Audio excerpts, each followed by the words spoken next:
we are with almost 1.5 million denars, and today I'm going to show you 3 active money-making methods and 2 passive sources of income, so you're never going to have to worry about money again. The number 1 money-making method is smithing.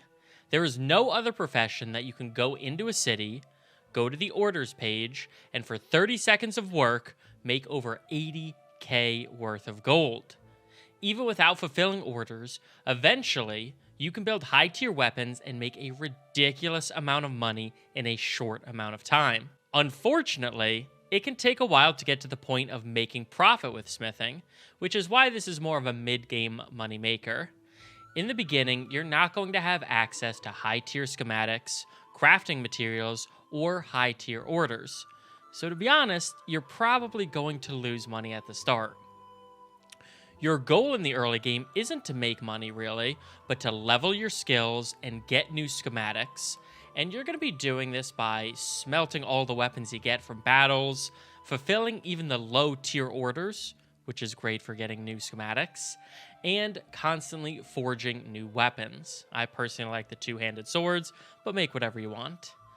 Ultimately, this is going to get you the levels and schematics you need to start making money. As you enter the mid-game, around clan rank 1 or 2, you should be ready to start turning a profit, and I'm going to show you an example of how to do this without being a level 300 smith. Here we are, after we got rid of all of our smithing supplies except for charcoal, just to show that you can do this at any point in the game once you're at a certain smithing level. We're going to go to an empire town and buy all the Pugios because they smelt down to an amazing amount of resources. And for just over 3k, we get 14 of them that we can smelt down. We turn these into the highest two-handed swords we can make, picking the top tier schematics in each slot and prioritizing making bigger weapons, and for your handle, making a weapon that can be a one or a two-hander. Once we have made the highest schematics in each slot, we go and sell these, and you can see that we have turned over 3k worth of Pugios into 43k worth of swords at level 108 smithing. That is a massive profit. And if you want to quickly progress to the point of making this kind of money, you're going to want to take the top row of skills for the first 3. The first, efficient charcoal maker, will triple the production of charcoal, and you are going to need charcoal throughout the entirety of this game. The second 2 increase the speed in which you learn schematics, which is integral to fulfilling orders and making high quality and profitable weapons. Really, once you start to get tier 3 and tier 4 schematics, that's when you can make a ton of money, and these speed up the process to getting there. Ultimately, if you stick with forging through the tough early game slogging of it, you are eventually going to make an insane amount of money. The second method is trading, and whether you're a dedicated trader or just playing the game normally, you will be trading throughout the entire game. But today, I'm going to focus exclusively on being a trader as a primary source of income. Now, in theory, being a trader is easy. You just need to sell things for more than you bought them for. That's how you level the skill, and that's how you make money doing it. But I'm going to give you some tips to be the best trader in the land and how to overcome some of the hardships that you will find at the beginning of a trading playthrough. Now, when you start out, you will go to your first city, you will go to the market, and it is going to be impossible for you to tell which items you should buy and sell in order to make a profit to start leveling up your trading skill. So, in the early game, it's best to find an area that you want to stay in briefly and visit the different cities in the area to gather trade rumors. Trade rumors are gathered automatically when you visit that city and you visit the market. I love the southern part of Ladania as it has 4 cities clustered together to really make this an easy process. Once you have the trade rumors, those are going to show you what the price of these goods are in the cities you visited recently, allowing you to easily identify what to buy and sell for a profit as you start to make your way to level 25 and 50. As you level your trading skill, trading becomes significantly easier, particularly when you hit levels 25 and 50. It makes trading a breeze. At level 25, your profits are marked. That means that if you go to a market to sell an item, if you're going to make money on that sale, the item is going to be green. If not, it's going to be red, making it super easy to be selling things at a profit. At level 50, it will do the same things from the items you're going to buy from the market. It is going to show you what is cheap relative to the world prices, and so at level 50, trading becomes incredibly easy. Buy things that are dark green, sell things that are dark green, and you're going to make a significant profit trading. One final tip for trading is use the villages. Now, when you're buying and selling goods in the markets in the cities, the price will fluctuate the more you buy or sell.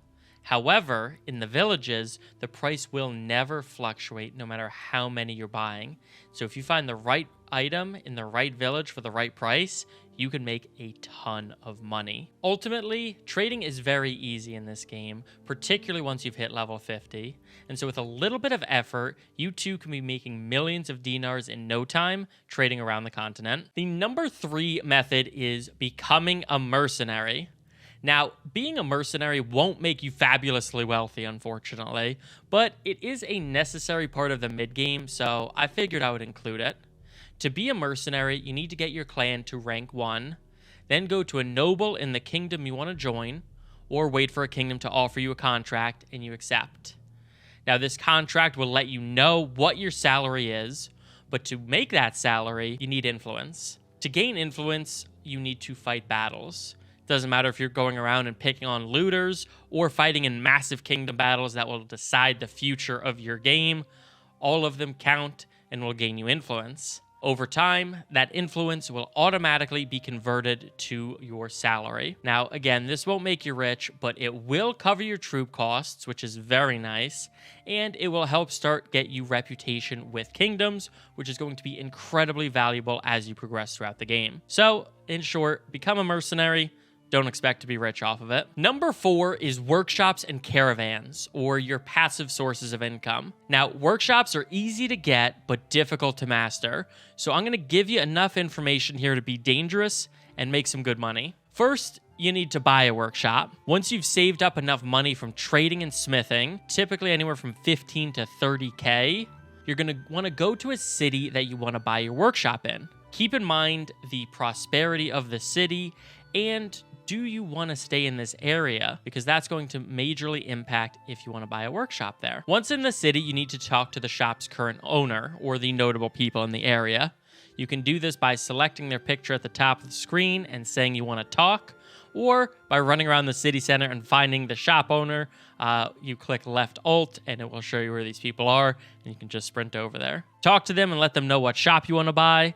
And like I said, it will be expensive. Then you can choose to change the shop type or leave it as is. The big question is, what type of workshop should you own? When deciding the type of shop you want to pick, you need to consider the input and output resources for that shop. For example, a brewery uses grain to make beer, so you want to find a city that has cheap grain. Now, the easiest way to see or gauge the price of a resource is to see what villages are attached to that building. You can see which villages belong to a city by hovering over the village and seeing the bound settlement, or going to the city and hovering over the hammer in the upper left corner of the trade menu, and it's going to show you which villages are attached to it and what they are producing. So if a city has multiple grain villages, a brewery might be a good idea. Now, if you have level 50 trade, you can actually take this a step further. Going to the trade menu of a city, a good indicator if a shop will be profitable is if the input price, i.e. the grain in our example, is green, and the output price, the beer, is red, meaning that you're buying things cheap and selling them at a place they're expensive. That's typically a decent indicator that it's going to be successful. Once you've picked a shop and bought it, you can see it in your clan tab, and typically it takes about a week for it to get up and running, and then the gold will be rolling in. Now, the other passive source of income is caravans. And you can think of caravans as mobile workshops or AI traders that are on your team. You form a caravan similar to purchasing a workshop. Go to a city, talk to a notable person, and tell them you wish to form a caravan. Then you can pay 15K or 22,500 for upgraded troops, and then assign a companion to lead that caravan. It helps to assign someone that has a pretty good trade skill. Then the caravan's going to be zipping around the map trying to make you money. In my opinion, particularly when you don't have as much money, Caravans are risky.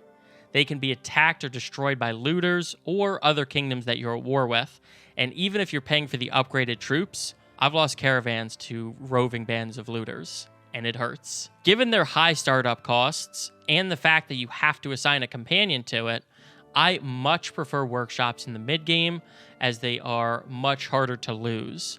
And typically, I'm not going to start building caravans until later in the game, when the loss of that startup capital won't matter as much. But ultimately, having a few workshops and even a few caravans zipping around the maps is going to start to give you a lot of money. And once you're moving deeper into the late game where your troops are costing you a lot of money, it is a great way to offset that cost and to stay rich. Hopefully by now you have more money than you know what to do with, but if you have any follow-up money-making questions, please let me know in the comments below and I'm happy to respond. Otherwise, I look forward to seeing you in our next video.